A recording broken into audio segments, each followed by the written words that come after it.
नमस्कार, चर्चा में आपका स्वागत है। मैं हूं विकास सिंह। अब तलाकशुदा मुस्लिम महिलाओं को भी गुजारा भत्ता मिलेगा। जी हां, इलाहाबाद हाईकोर्ट की लखनऊ खंडपीठ ने एक बड़ा आदेश दिया है। उसने सत्र न्यायालय के आदेश को पलटते हुए आदेश दिया है कि अब तलाकशुदा मुस्लिम महिलाओं को सीआरपीसी की धारा 125 के तहत गुजारा भत्ता मिलने का हक है। और इस खास मुद्दे पर हमारे साथ बात करने के लिए बहुत ही खास मेहमान स्टूडियो में मौजूद हैं। पहले हम उनका आपसे परिचय करा देते हैं। हमारे साथ हैं प्रिंस लेनिन जी, हाईकोर्ट के अधिवक्ता, और हमारे साथ हैं नईस हसन जी, सामाजिक कार्यकर्ता, और शाहिस्ता अंबर जी हैं हमारे साथ, अध्यक्ष हैं ऑल इंडिया मुस्लिम महिला पर्सनल लॉ बोर्ड की। आप सभी लोगों का हमारे साथ इस खास चर्चा में स्वागत है। आज खास मुद्दा है, एक बड़ा मुद्दा है, दशकों तक संघर्ष रहा है मुस्लिम महिलाओं का। आज उनसे जुड़ा हुआ हाई कोर्ट का यह फैसला रहा है। सबसे पहले प्रिंस लेनिन जी आपके पास आएंगे। ये किस तरीके का फैसला है, क्या कुछ कहा है इलाहाबाद हाई कोर्ट की लखनऊ खंडपीठ ने इसमें? देखिए, ये एक प्रकरण था जिसमें मुस्लिम महिला के द्वारा अपने पति से गुजारा भत्ता की मांग की गई थी उस 125 सीआरपीसी के तहत। ट्रायल कोर्ट ने उसमें 125 सीआरपीसी के तहत 1000 का उनको मुआवजा मासिक बांध दिया था, जिसको रिवीजन में हस्बैंड की तरफ से जब रिवीजन फाइल हुआ तो उसको कम करके आधा कर दिया गया था। उसके बाद उस निर्णय के खिलाफ उस महिला ने हाई कोर्ट में जो क्रिमिनल रिवीजन फाइल किया, उसमें जो आज माननीय उच्च न्यायालय ने अपना आदेश दिया है, वो जो सर्वोच्च न्यायालय के द्वारा शबाना बानो के केस में 2009 में यह सिद्धांत प्रतिपादित किया जा चुका है माननीय सर्वोच्च न्यायालय के द्वारा कि जो मुस्लिम महिलाएं हैं वो अगर डाइवोर्स ले चुकी हैं और अपने पति से अलग रह रही हैं और उन्होंने दोबारा शादी निकाह नहीं किया है, ऐसी मुस्लिम महिलाएं 125 सीआरपीसी के तहत मेंटेनेंस पाने की हकदार हैं। ये जजमेंट 2009 में सुप्रीम कोर्ट दे चुका था। इस जजमेंट की अनदेखी करते हुए जो जिला सत्र न्यायाधीश ने उस फैसले को पलटा था, उसको वापस आज हाईकोर्ट ने रेस्टोर किया, उस महिला को मेंटेनेंस ग्रांट किया है। और साथ ही साथ जो मेंटेनेंस देने की जो डेट है वो उन्होंने ऑर्डर में डेट ऑफ ऑर्डर से की थी, उसको कोर्ट ने डेट ऑफ एप्लीकेशन से अलाउ किया है कि जिस तारीख को उस महिला ने अदालत में अपनी अर्जी दाखिल की थी मेंटेनेंस के लिए, उसको मेंटेनेंस उस तारीख से दिया जाएगा। जी बिल्कुल। नाइस जी, लगातार आप महिलाओं को लेकर संघर्ष करती आई हैं, उनके उत्पीड़न के खिलाफ, तमाम कुरीतियों के खिलाफ। किस तरीके से देखती हैं गुजारा भत्ता मुस्लिम महिला, एक तलाकशुदा महिला के लिए कितना अहमियत रखता है, और इस फैसले को किस तरीके से देखती हैं आप? जी बहुत बेहतर, मुझे तो लग रहा है एक बहुत अच्छी नज़ीर है ये। इस फैसले का मैं स्वागत करती हूँ। और जो तलाकशुदा महिला होती है, हम लोग काम के दौरान जो देखते हैं, अक्सर वो भटकती है, ना उसका मायका उसका साथ देता है, ना ससुराल साथ देता है। ऐसे में कम से कम इस औरत को अपने लिए और बच्चों के लिए भी तो खैर मेंटेनेंस होगा ही, दोनों तरीके से उसे थोड़ी राहत मिलेगी। इसके बल पर वो जिंदगी का कोई और बड़ा कदम उठा सकेगी, कुछ और कर सकेगी। वरना तो उसको सिर्फ हैंड टू माउथ होना, रोजी रोटी के लिए भटकते रहना, जिससे उसकी स्थिति और खराब हो जाती थी। हमारी जो कम्युनिटी है, जो मुस्लिम कम्युनिटी है, वो सचर कमेटी की रिपोर्ट बताती है कि वो पिछड़ी है। तो ऐसे में जो उस कौम की आधी आबादी है, उसको, उसमें जो तलाकशुदा महिलाएं जो किन्हीं कारणों से परेशान है, उनको ये एक बड़ी राहत देगा फैसला। मैं इसका तहे दिल से स्वागत करती हूँ। बिल्कुल। शाहिस्ता जी, किस तरीके से दिखती हैं? लगातार हमने देखा मुस्लिम महिलाएं अपने हक को लेकर, तमाम चीजों को लेकर लड़ाई लड़ती आई हैं दशकों तक, और इस फैसले पर जब हाई कोर्ट ने कहा है, आप सबसे पहली प्रतिक्रिया इसी फैसले पे लेंगे, फिर आगे बात करेंगे। देखिए, मैं इस फैसले को इसलिए मानती हूँ क्योंकि हमारे देश में, ये देश मुस्लिम कंट्री नहीं है, और यहाँ जहाँ मुस्लिम कंट्री है वहाँ बैतुल माल से तलाकशुदा औरतें या विधवा या और अनाथ लोगों के लिए बैतुल माल से पैसे की व्यवस्था होती है। लेकिन ये एक नज़ीर पैदा हुई है, और ये इसका मैं स्वागत करती हूँ, क्योंकि बहुत से ऐसे मामले आते हैं, अगर पति ने जुल्म किया और तलाक भी दिया, और उसका मुकदमा भी किसी तरह से उस औरत ने रगड़ रगड़ के कई बार चक्कर काट के कर भी दिया, तो वहाँ पे उसके जो मुजरिम होते हैं उनके नाम खारिज हो जाते हैं और वो बाद में फाइलें बंद हो जाती, काउंसलिंग भी नहीं होती, और वो खर्चा तो छोड़िए, वो जहेज तक तो वापस नहीं करते, जो महर होता है महर भी वापस नहीं करते हैं। तो जब हमारे इस्लाम में लड़की पैदा होते ही उसको फाइनेंशियली सपोर्ट करने के लिए, स्ट्रांग करने के लिए पैदा होती है, उसको जायदाद में हक दे देते हैं ताकि वो फाइनेंशियली मजबूत हो जाए। जब लड़की की शादी होती है तो हस्बैंड की तरफ से उसके पास उसकी आर्थिक हैसियत से उसका महर तय करते हैं ताकि वो औरत फाइनेंशियली तौर पे और ज्यादा स्ट्रांग हो जाए, कभी शौहर का साथ दे दे, कभी परिस्थितियां ऐसी आ जाए, या खुद स्वाभिमानी तरीके से अपना कारोबार शुरू करे ताकि वो बेहतर जिंदगी गुजारे, खुशहाल जिंदगी गुजारे, तरक्की करे। लेकिन अगर यहाँ पे तो उसकी स्थिति खराब है। मुस्लिम समुदाय में ऐसी औरतों की बदहाली और बुरा हाल कि माँ बाप के कंधों पे बेचारी तलाकशुदा औरतें बोझ बन जाती है, और वो भाई जो अपने परिवार को पाले कि तलाकशुदा को पाले। तो ये नजीर बहुत अच्छी हुई है, मैं स्वागत करती हूँ। लेकिन इसमें कोर्ट से मेरी गुजारिश है कि दोनों पक्षों के साथ में कोई भी अन्याय ना होने पाए, दोनों के साथ में न्याय हो और जांच के आधार पे पैसा बंधे। प्रिंस जी, हम आपसे ये बात समझना चाहेंगे कि दंड प्रक्रिया संहिता की धारा 125 के तहत हाईकोर्ट ने कहा है, क्या कुछ अंतर, क्या कुछ फर्क आता है इससे? अधिकारों को लेकर हम बात करते हैं अगर मुस्लिम महिलाओं की, तो देखिए 125 सीआरपीसी का जो प्रोविजन है वो एक बेनिफिशियल इनैक्टमेंट है, जिसमें जो डिपेंडेंट्स हैं, कोई व्यक्ति किसी पे निर्भर है, बच्चा अगर माता पिता पे निर्भर है, माता पिता अगर बच्चे पे निर्भर हैं, पत्नी जहां पति पे निर्भर है, और उसका ये दायित्व है ऐसे अपने डिपेंडेंट की देखरेख करना जो स्वयं को मेंटेन करने में अक्षम है। तो ऐसे लोगों को उनका गुजारा भत्ता दिलाने के लिए ये जो 125 की धारा के तहत जो वाद दायर किया जाता है, उसमें जो न्यायालय है वो गुणदोष के आधार पर जो व्यक्ति है जिससे ये क्लेम किया जा रहा है उसकी माली हैसियत को ध्यान में रखते हुए कितना गुजारा भत्ता, किसी केस में आप देखेंगे कि 1000 रुपया गुजारा भत्ता बांधा जाता है, वहीं किसी केस में 10,000 भी बंधता है और कहीं 50,000 तक जाकर के गुजारा भत्ता बंधता है। तो ये हर केस के जो सर्कमस्टांसेस हैं उस पर निर्भर करता है। हर कोई आकर के 50,000 गुजारा भत्ता नहीं मांग सकता जब तक कि जो उस पे व्यक्ति जो निर्भर करता है उसकी माली हैसियत उस स्तर की है कि नहीं है। तो इन सारी चीजों को ध्यान में रखते हुए 125 के तहत कोर्ट्स ऑर्डर पास करती हैं, और ये मेंटेनेंस पारित करने का जो प्राविधान है जिसके तहत ऐसे कमजोर लोगों को जो निराश्रित हैं, जिनको अपने को पालन पोषण की क्षमता नहीं है, तो जो व्यक्ति जिनके ऊपर वो निर्भर करते हैं, जिनका दायित्व है, उनके विरुद्ध ये आदेश पारित करके और ऐसा गुजारा भत्ता उन लोगों को दिलाया जाता है। जी नईश जी, हम अगर देखते हैं मुस्लिम महिलाओं के संघर्ष की, आधी आबादी मुस्लिम समाज की लगातार दशकों तक उन्होंने संघर्ष किया है अपने मूल अधिकारों को प्राप्त करने के लिए। आप इस दौर को, इस बदलाव को किस तरीके से देखती हैं? अब सशक्तिकरण की ओर धीरे धीरे आगे बढ़ रही हैं। हमने देखा कि पिछले दिनों 3 तलाक को लेकर एक कानून आया, आप लोगों ने उसके लिए काफी संघर्ष किया था, काफी मुस्लिम महिलाएं उसको लेकर काफी संघर्षरत थी जमीन पे। इसके बाद अब इस तरीके के निर्णय आ रहे हैं। इन सामाजिक कुरीतियों, सामाजिक बुराइयों को दूर करने के लिए जो हो रहा है उसमें कोर्ट की भी एक बड़ी भागीदारी हम देख रहे हैं इस बीच मिल रही है। तो मुस्लिम महिलाओं को संघर्ष और एक सोच में बदलाव किस तरीके से फर्क डालते हैं ये निर्णय? जी, ये सही बात है कि तमाम तरीके से मुस्लिम औरतें और क्या पूरा समाज संघर्ष करके आगे ही जा रहा है, समाज कभी पीछे नहीं जाता। तो उस कड़ी में हम देख रहे हैं कि मुस्लिम औरतें भी, ये इनकी एक बड़ी बात है कि मुस्लिम औरतों ने भले ही कौम ने उनका साथ ना दिया हो, भले ही क़यादत उन्हें ना मिली हो, लेकिन उन्होंने अपने संघर्ष में अपनी पढ़ाई करके अपनी लड़ाई खुद लड़ी और उस लड़ाई को एक मुकाम तक पहुंचाया।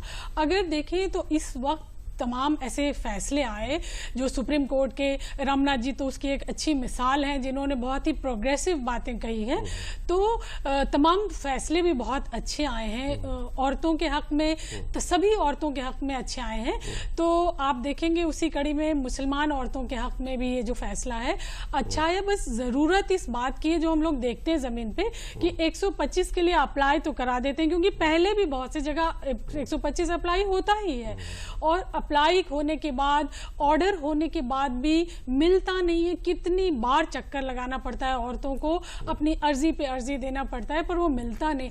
तो एक जरूरत जो बड़ी है वो ये है कि ये जो ऑर्डर पास हो वो इम्प्लीमेंट भी जल्दी हो। इम्प्लीमेंटेशन बड़ी प्रॉब्लम होती है, उसको फास्ट करना मुझे लगता है एक बहुत बड़ा दायित्व है, वरना ऑर्डर्स तो बहुत अच्छे हैं पर ऑर्डर को लागू करना उससे भी बड़ी बात होगी। शाहिस्ता जी, लगातार महिलाओं के हक के लिए आप लड़ती आई हैं, शाहबानों से लेकर शबाना बानो तक, और अब तक जो परिवर्तन, जो महिलाओं के हक की लड़ाई है, आप अब जीत की ओर बढ़ रही हैं, सफलता की ओर बढ़ रही हैं, उनके अधिकारों को दिलाने के लिए लगातार संघर्ष कर रही हैं, चाहे वो धार्मिक कुरीतियां हो, सामाजिक कुरीतियां हो। किस तरीके से देखते हैं इस संघर्ष को आप?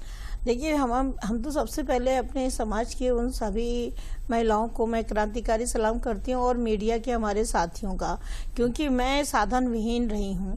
जीरो संसाधन के साथ हम सड़क पे उतरे और मेरे ऊपर कई बार मेरा एक्सीडेंट कराया कि मेरी दोनों टांगें तोड़ी गई इसी बात पर कि महिलाओं ने इस महिला ने मौलानाओं के खिलाफ एक महिला बोर्ड क्यों बना लिया।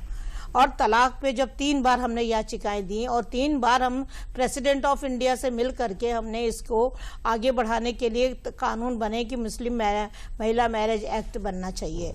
इसके लिए बहुत लंबा संघर्ष, फतवे और दुर्घटनाएं मुझे टूटने नहीं दिया, क्योंकि मैं संविधान और भारत के लोकतंत्र पे भरोसा करती थी और आप सभी मीडिया के साथियों ने भी मेरा बहुत साथ दिया।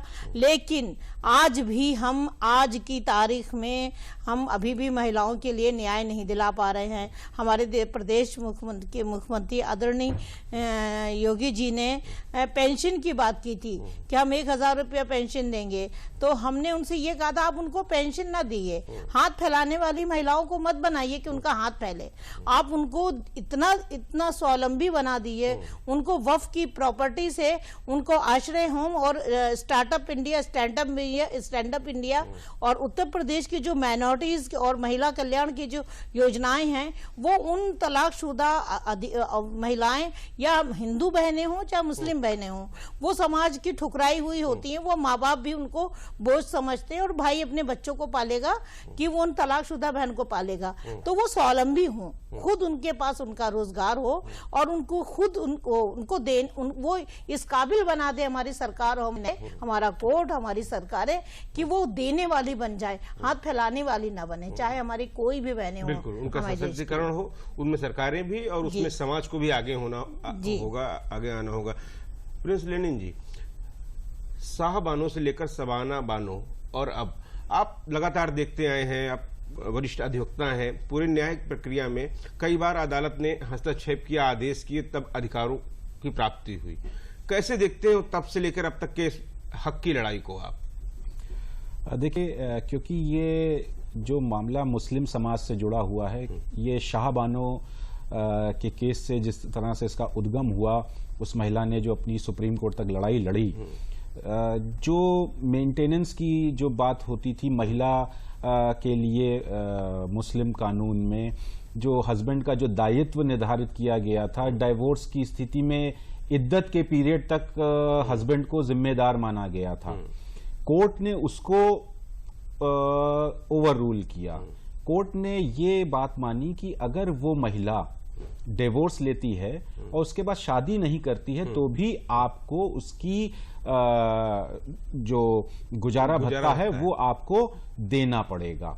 ये जो जितनी भी इसकी कानूनी लड़ाई शुरू हुई, उसी के बाद से ये Muslim women protection of rights on divorce act 1986 आया। फिर ये जाते हुए आप देखेंगे कि ये शबाना बानो का जो केस आया, उससे पहले डेनियल रफीती का केस आया, जिसमें ये कहा गया कि 125 के तहत मेंटेनेंस आपको अपने Muslim women protection on rights on divorce act के तहत ही लेना होगा।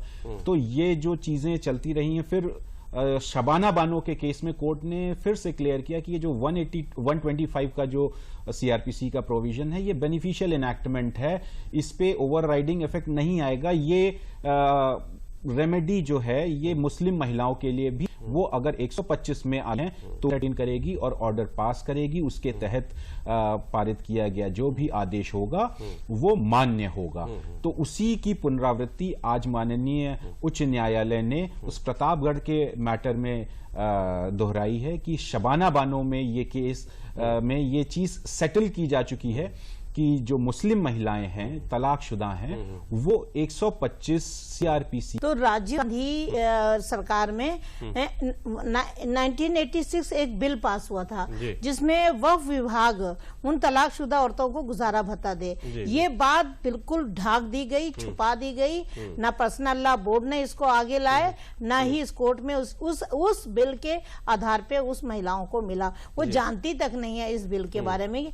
1986 में वक्फ विभाग उनको गुजारा भत्ता बिल्कुल हक की लड़ाई, इससे अपनी जो है हकों से दशकों दूर हो गए। नईश जी, इस बदलाव के दिनों को आप कैसे देखती हैं? पहले कोई मामला होता तो कोई बात उठती थी, तमाम पुरुष समाज से लोग सड़कों पे आ जाते थे अधिकारों को दबाने के लिए महिलाओं के। अब लगता है कि अब ऐसा कम ही देखने को मिलता है, तो अब बदलाव की ओर बढ़ रहे हैं हम आगे। देखिए बड़ी बात ये है, दबाव अब बन गया है जी, क्योंकि देखिए शाह बानो से शायरा बानो तक के सफर को मैं औरतों के, मुसलमान औरतों के लिए मैं अमृत काल कहूंगी, है ना, कि जिस तरह से शाह बानो से हमने शुरू किया और बागपत की हम शायरा तक पहुंचे, वो एक बड़ा सफर था औरतों का, जिसमें उन्होंने अपनी कौम के भीतर भी तमाम तरह की मुश्किलें झेली और उन्हें बार बार कहा गया, आप याद करेंगे कि कुरान में है, ये 3 तलाक कुरान में है। आखिर हम लोगों ने क्या किया? अपने 10-10 साल, 12-12 साल गंवाए ना, पढ़ने में लगाए ना। जब पढ़ लिख के हम सभी औरतें तैयार होके बाहर आई, तब हमारी बातों का जवाब देने के लिए वो जहालत का जो एक कुटुंब है ना, उसके पास कुछ था नहीं। तो ये औरतों ने अपनी लड़ाई में, संघर्ष में पढ़ाई योगदान है, जो हम सब ने पढ़ा है। 10 साल तो मेरा आप ले लीजिए, असगर अली सर की मैं स्टूडेंट रही हूँ और सिर्फ इसलिए पढ़ा डिटेल में कि मैं अपनी कौम के साथ लड़ सकूं, क्योंकि मुझे बार बार डिफीट मिल रही थी और ये कहा जा रहा था नहीं ये सब कुरान का हिस्सा है। तो ये सब पढ़ाई, ये सब मैं ही नहीं कोई अनोखी हूँ, हजारों लड़कियों ने ये काम किया, पढ़ा और लड़ा। तो ये एक हमारी जीत है। और दूसरी बात ये जो मैं ऐड जरूर करना चाहूंगी कि जब सवाल ये आता है कि वक्त के पास जो पैसा, उससे औरतों को मेंटेनेंस दिया जाए, मैं इसके साथ नहीं हूं। मैं क्लियरली आपको कहना चाहती हूं कि नहीं, हम ऐसी चीजों पे कोई कब्जा नहीं चाहते। हम उसी तरह चाहते हैं जैसे हमारा लॉ है, हमारा पर्सनल लॉ है या 37 एक्ट है, उसके तहत हम सबको वो चीज मिले जैसे हिंदू औरत को भी मिलता है। तो जब हम वक्फ करते हैं तो उसमें बहुत से पेच है। अभी भी वक्फ जो है मर्दों के कब्जे में है, कौम के लोगों के कब्जे में। तो हम वो नहीं चाहते। हमको वक्फ से कुछ ना दो, हम कोई मजबूर बेसहारा टाइप मत देखो। हमें वक्फ के लोग जब अपने लोगों को तनख्वाह नहीं दे पा रहे हैं तो मुसलमान औरत को मेंटेनेंस कहां से देंगे? सवाल ये है कि जो रूल सब औरतों पे लगता है मेंटेनेंस का, वही मुसलमान औरत को चाहिए, उससे कुछ वही अधिकारी जो संविधान में जो है वही बस चाहिए। बिल्कुल, शाहिस्ता जी के पास आएंगे। शाहिस्ता जी, मुस्लिम महिलाओं की जब हम बात कर रहे हैं, उनके अधिकारों की बात कर रहे हैं, तो ऐसे में हम देखते हैं कि सामाजिक कुरीतियां किसी भी धर्म की हो, हिंदू धर्म में भी थी, प्रथा थी, मान्यता थी, सती प्रथा की थी, बाल विवाह की थी, सब खत्म की गई। वैसे मुस्लिम समाज में अगर कुछ ऐसी कुप्रथाएं हैं जो अधिकारों का हनन करती हैं, उन पर लगाम लगनी चाहिए। ऐसे में समाज और समाज से जुड़े लोगों को आगे निकलकर आना होगा और आप लोग लगातार जो संघर्ष कर रही हैं, किस तरीके से देखते हैं इस लड़ाई को? देखिए, अब बहुत सारी चीजों में जो तरक्की पैदा हुई है, तो इसमें मुस्लिम समाज जो, जहां इस्लाम एक इनकलाबी और प्रोग्रेसिव मजहब है, और उसको उन्हीं ने एक बड़ी सी लाल पीले चमकीले जो गिलाफ में उठा के अलमारी में रख दिया था। अब खुद हमारी पढ़ी लिखी लड़कियां उसको पढ़ रही हैं और अपने राइट और अपनी ड्यूटी समझ रही हैं। तो अब हर घर से लड़की IAS भी निकल रही है और IFS भी निकल रही है, डॉक्टर भी, एंकर भी, सब निकल रहे हैं। और इसी तरह धीरे धीरे ये भले परसेंटेज कम है, लेकिन जितना हम लोग शिक्षित होंगे, जितना हमारा भारत सभी का विकास और सभी के लिए बराबरी की बात करता है, तो सबको मौका देगा, तो जरूर हमारे समाज में ये कुरीतियां और ये जो तंग नजरी और कट्टरपंथी चीजें हैं, या जिसको नैरो मैंडेट कह सकते हैं, वो खत्म हो जाएंगे, क्योंकि वो लड़कियां खुद वो जंजीर तोड़ रही हैं। जिसका आप जिक्र कर रही थी अभी, स्वावलंबी बना, सशक्तिकरण होना, ऐसे में जो शिक्षा है, आपको शिक्षा का स्तर महिलाओं को और ज्यादा मजबूत करना होगा, उसे किस तरीके से? बिल्कुल शिक्षाओं का स्तर मजबूत करना चाहिए। और जो भी अगर मदरसा भी है तो मदरसे में पूरी तरह मॉडर्न एजुकेशन होनी चाहिए। लड़कियां भी और लड़के भी उसी तरह बराबर से पढ़ें, कंप्यूटर लें, साइंस लें, एजुकेशन में हर फील्ड में जो उनकी चॉइस हो, जो उनके तरक्की के मैदान में हिंदुस्तान और भारत का हमारा जो विकास हो, तो उसमें उनकी बराबर की हिस्सेदारी, भागीदारी हो, किसी तरह की उनके अंदर हीन भावना ना आने पाए। बिल्कुल जो है कह रहे हैं, महिलाओं को, मुस्लिम महिलाओं को उनके अधिकारों, उनका अधिकार मिलना चाहिए, उनका हक मिलना चाहिए, इस समाज को आगे आना चाहिए उनके सशक्तिकरण के लिए। आज के इस खास प्रोग्राम में आप मेहमानों ने समय दिया, इसके लिए आपका बहुत बहुत आभार। आज हमारे पास समय इतना ही था, इसी उम्मीद के साथ कि आने वाले दिनों में नए भारत में समाज का हर व्यक्ति, हर वर्ग का व्यक्ति अपने अधिकारों को पाएगा, आगे बढ़ेगा और हमारा देश सशक्त होगा। आज के कार्यक्रम में बस इतना ही। नमस्कार।